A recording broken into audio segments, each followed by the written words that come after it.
কাজ শেষে বাসায় ফিরে দেখি দুই বউ ঝগড়া করছে। একজনের চুল আরেকজন টানতেছে।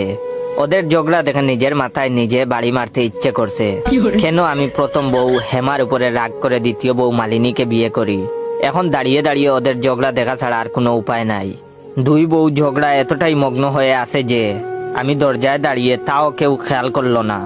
অনেকক্ষণ পর ছোট বউ মালিনীর চোখ পড়লো আমার উপরে। সে বলল, জয় তুই এসেছিস। এই বলে আমার দিকে দৌড়ে এলো আর বলল, দেখ এই শয়তান বেটি কি করছে আমার চুল ছিঁড়ে। এই বলে আমায় জড়িয়ে ধরে হাউমাউ করে কান্না শুরু করলো। মালিনী আমার কলেজ ফ্রেন্ড ছিল, তাই আমাকে তুই করে ডাকে। আমাকে জড়িয়ে ধরতে দেখে এইবার বড় বউ হেমা আরো খেপে গেল। পিছন থেকে মালিনীর চুল ধরে টেনে মাটিতে ফেলে দিল আর চিৎকার করে বলল, বদমাইশ বেটি, তোর এত সাহস হলো কি করে আমার সামনে আমার জামাইরে জড়িয়ে ধরিস। এই বলে দুইজন এইবার মারামারি শুরু করলো। হেমা বিয়ের পর একদিন রাগ করে বাপের বাড়ি চলে যায়।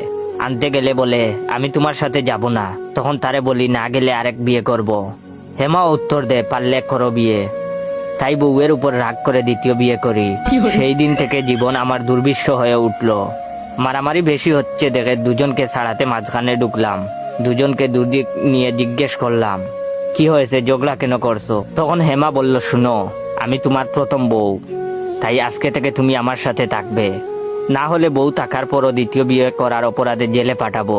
এই কথা শুনে মালিনী বলে, আজকে থেকে তুই আমার সাথে থাকবি, না হলে আমিও পুলিশে দিয়ে দিব। একটা বউ থাকতে আমাকে ঠকিয়ে বিয়ে করার অপরাধে। এই বলে দুইজন দুদিকে চলে গেল। আমার তো মাথায় হাত, এইবার কার কাছে যাব। তাড়াতাড়ি করে পকেট থেকে মোবাইলটা বার করলাম আর বন্ধু আসাদকে কল দিলাম। সবকিছু বলার পর আসাদ পরামর্শ দিল আজকে বাড়িতেই না থাকতে। তাই বাসা থেকে বের হয়ে বন্ধুর বাসায় গেলাম।